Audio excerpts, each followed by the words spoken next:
अभी मैं जा रही हूँ चाबी पहुँचाने। भाई मंगवा रहे हैं चाबी गाड़ी की, पता नहीं उन्होंने जाना होगा कहीं। अभी मैं जा रही हूँ थोड़ा ऊपर पहुँचाने। हमें उधर कहाँ तक जाना पड़ेगा।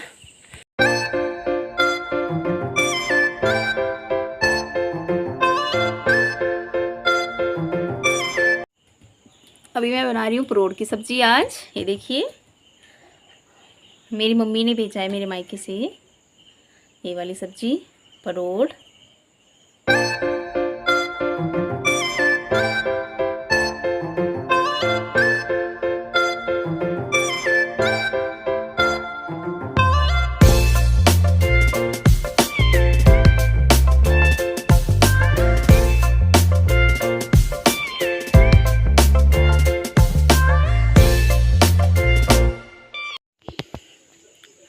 अभी दिन के 3 बज रहे हैं और बारिश लगी हुई है। अब मैं बफेलो शेड में जा रही थी, बट ऐसी बारिश में बफेलो को बाहर नहीं निकाल सकते, क्योंकि अंदर जैसे अंदर जो कमरा है उनका वो गर्म होता है। एकदम से बाहर अगर बारिश में निकालेंगे तो एकदम से भीगेंगी वो, तो एकदम से सर्द गर्मी हो जाएगी, मतलब गर्मी और सर्दी एक साथ हो जाएगी, तो बीमार हो सकती है बफेलो। और बारिश लगी हुई है रात से ही, आज पूरा दिन मौसम ऐसा ही रहा। अभी मैं ब्लॉग बना रही हूँ और सुबह जो घास काटा हुआ है वो भी यहाँ रखा हुआ है, क्योंकि गीला ही काट दिया था, सूखने के लिए यहाँ रखा हुआ है। और हल्की हल्की बारिश लगी हुई है और ऊपर वाली साइड से काफ़ी मौसम लग रहा है मुझे बारिश का। और कपड़े कल धोए थे मैंने, कल शाम को कपड़े, वो भी ऐसे पड़े हुए हैं, कुछ खिड़की से लटकाए हुए हैं और कुछ मैं आपको दिखाती हूँ। अंदर कमरे में डाले हुए हैं पूरे कपड़े, क्योंकि हमारे यहाँ पर कपड़े सुखाने के लिए नहीं हैं बाहर, इसीलिए अंदर ही रखे हुए हैं यहाँ पर पूरे कपड़े। बच्चों के अपने सबके कपड़े अंदर ही रखे हुए हैं। अगर बाहर सुखाने के लिए होती है तो बाहर डाल देते हैं, बट बाहर नहीं है सुखाने के लिए, इसीलिए अंदर ही डाले हुए हैं। ये बरसात का मौसम है, सूखते नहीं हैं कपड़े, तो कपड़े ख़राब हो जाते हैं। और वीडियो को पूरा देखना, क्योंकि आगे मैं आपको कुछ इंटरेस्टिंग बताने वाली हूँ अपने बारे में, कि मैं एनजी से ज़्यादा काम क्यों कराती हूँ, खुद क्यों नहीं कर पाती, क्यों नहीं करती हूँ। वीडियो ज़रूर देखना पूरी। और अगर आपको हमारी वीडियोज़ अच्छी लगती है तो वीडियो को लाइक शेयर कमेंट करना ना भूलिएगा वीडियो में, और सब्सक्राइब भी ज़रूर कीजिएगा। अगर आपको थोड़ी सी भी वीडियो हमारी अच्छी लगती है तो सब्सक्राइब ज़रूर कीजिएगा और वीडियो पूरी ज़रूर देखिएगा। जैसे कि मैंने आपको बताया था कि मैं आज की वीडियो में आपको बताऊंगी कि क्या हमारी दिनचर्या रहती है, पूरा दिन हम क्या करते हैं। खासकर मैं अपने बारे में बता रही हूँ आपको कि मैं क्या करती हूँ और ज़्यादा काम क्यों नहीं कर पाती हूँ, क्या करती हूँ क्या नहीं करती हूँ। तो अभी मैं आपको बताती हूँ कि सुबह उठकर मुझे सबसे पहले किचन में जाना होता है, हाथ मुँह धो के ब्रश वगैरह करके किचन में खाने की तैयारी, आग वगैरह चला के, उसके बाद चूल्हे पर सुबह हमारे दाल चावल ही बनते हैं, दाल चढ़ानी होती है चूल्हे पर। उसके बाद जाना होता है बफेलो शेड में मम्मी जी के साथ। मम्मी जी चले गए होते हैं आगे, फिर उनकी थोड़ी हेल्प करने के लिए वहाँ जाती हूँ मम्मी जी के साथ। फिर वहाँ से दोबारा घर आकर फिर चावल वगैरह बनाती हूँ और झाड़ू वगैरह हो गया। उसके बाद झाड़ू, फिर नहाना धोना, और उसके बाद फिर खाना वगैरह खाते हैं सभी। और कपड़े वगैरह धोने हो तो उसके बाद कपड़े वगैरह धोते हैं। और बर्तन, और मेरा काम तो ज़्यादा यही होता है फिर बर्तन वगैरह धोने का। और उसके बाद फ्री होते हैं हम, उसके बाद रिधान को पढ़ाने का काम होता है और अपना काम होता है, जैसे कपड़े वगैरह सिलने हो वो होता है उसके बाद। और अपने बारे में अगर मैं आपको बताऊं कि मैं ज़्यादा काम क्यों नहीं करती हूँ, तो इसकी वजह मैं आपको भी बताती हूँ। इसकी वजह है कि मेरी प्रेगनेंसी चल रही है। ब्लॉग बनाने के साथ साथ जो भी काम होता है मैं वो करती हूँ, और साथ में प्रेगनेंसी चल रही है, तीसरा मंथ चल रहा है मेरे, इसलिए मैं ज़्यादा ये नहीं करती हूँ। आजकल मेरे हस्बैंड घर पर ही होते हैं तो काफ़ी हेल्प करते हैं जो भी काम होता है। जैसे शाम के टाइम हम चपाती बनाते हैं और सब्ज़ी बनाते हैं, तो अगर वो घर में होते हैं तो सब्ज़ी वगैरह वो ही बनाते हैं, वही काटते हैं। और चपाती मैं बनाती हूँ, साथ में बुफेलो शहर में भी जाना होता है, उनका काम भी होता है क्योंकि आजकल मम्मी जी घर पर नहीं होते हैं। ऐसे मम्मी जी चले जाते हैं कई बार हम चले जाते हैं। मम्मी जी का तो मनरेगा चला हुआ है, वो वहाँ चले जाते हैं सुबह।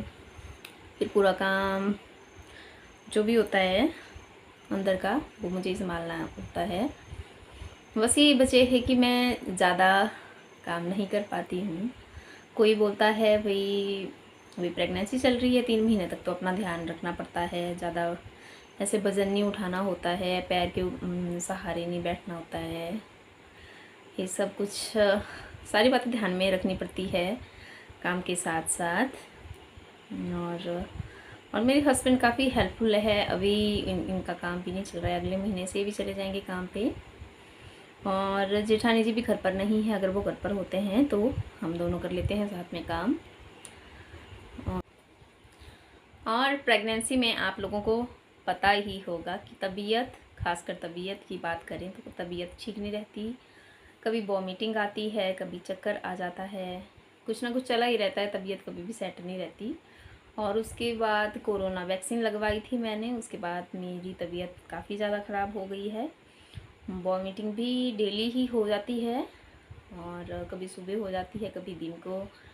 और उसके बाद और चक्कर, काफ़ी ज़्यादा चक्कर लगा हुआ था मुझे, चक्कर काफ़ी आ रहे थे। कुछ भी काम करना होता था तो ज़्यादा नहीं कर सकती थी मैं, बस थोड़ा सा काम करना, उसके बाद हट जाना उस काम से, फिर थोड़ी देर के बाद चाहे फिर से कर लेना वही काम।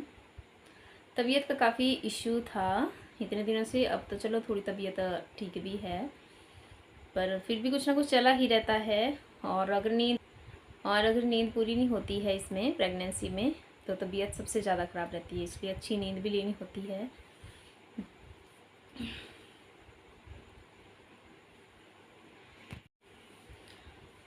बट फिर भी मैं अभी फ्री हूँ क्योंकि रिधान को भी स्कूल में नहीं डाला है। अगर बच्चों को स्कूल में डाल देते हैं तो बहुत ज़्यादा काम होता है, बच्चों का काम अलग से होता है, घर का अलग से होता है, और हमारे यहाँ पर बुफेलो का अलग से होता है, बहुत ज़्यादा बर्डन हो जाता है।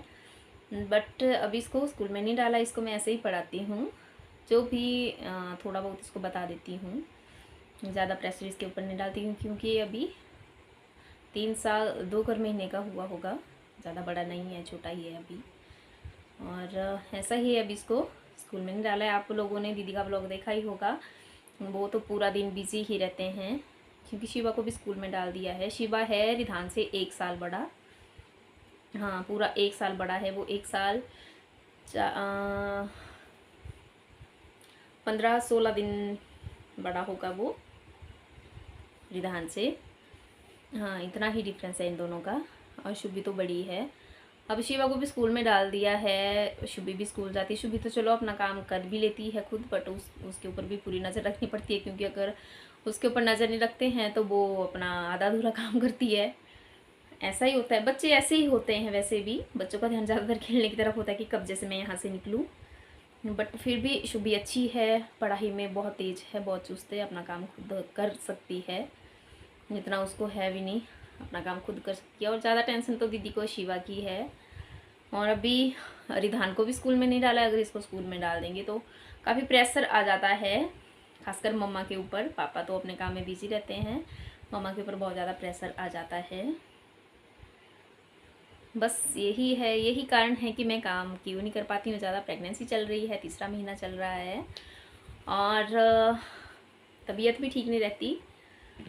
घास वगैरह भी मम्मी जी ही काट रहे हैं आजकल, उनके ऊपर भी काफ़ी बर्डन आ गया है काम का क्योंकि मनरेगा साथ में चला हुआ है। उनको मना कर रहे थे हम भी, नहीं जाया करो आप, बट वो चले जाते हैं फिर भी।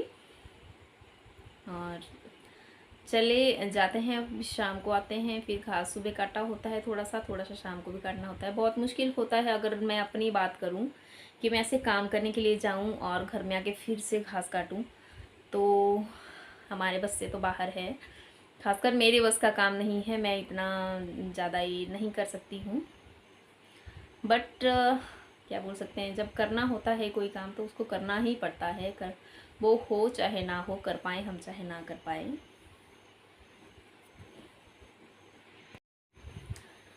इसी के साथ ही एक बात और, कल है रक्षाबंधन। आप सभी को रक्षाबंधन की ढेर सारी बधाइयाँ। भगवान करे आप सब अच्छे से रक्षाबंधन बनाएं, क्योंकि कोई भी त्योहार होता है बोलते हैं किस्मत वाले ही उसको निभा पाते हैं, किस्मत वाले ही उसको मनाते हैं। तो भगवान करे कि आप सब खुश रहें अपने अपने घर परिवार में, और अपने भाइयों से ज़रूर मिले, राखी ज़रूर पहनाएं। बट इस बार दीदी तो घर में नहीं है, दीदी यहाँ नहीं आ रहे हैं रक्षाबंधन पे। बहुत दुख की बात है कि वो घर पर नहीं हैं, अपने भाइयों को राखी बांधने के लिए नहीं आ रहे हैं, क्योंकि रक्षाबंधन कल है। दीदी तो अभी अभी गए हैं भाई के साथ, तो दीदी तो नहीं आ पाएंगी। बट यहाँ पर चाचू की बेटियाँ हैं, वो इन दोनों भाइयों को राखी बांध देती है हर साल, और इस साल भी बांध देगी।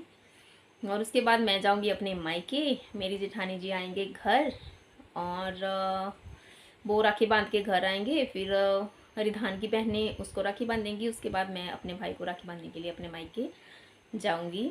कुछ ऐसा प्रोसीजर रहेगा अगला। और मेरे भाई भी अभी घर पर नहीं हैं। मैंने उनको कॉल की थी अपने भाई को कि आ जाना रक्षाबंधन पे घर, ज़रूर आना। बोला तो है उन्होंने आने के लिए, बट क्या बोल सकते हैं, पता नहीं आएंगे कि नहीं आएंगे। बोला तो है, क्योंकि आजकल बरसात का मौसम है, वो भी होते हैं शिमला से आगे सोलन में होते हैं।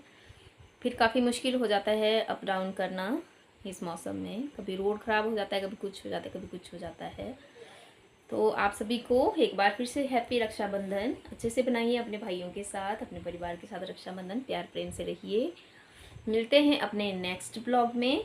उम्मीद करती हूँ कि आपको मेरा ये वाला ब्लॉग अच्छा लगा होगा। मिलते हैं अपने नेक्स्ट ब्लॉग में, तब तक के लिए बाय बाय, टेक केयर।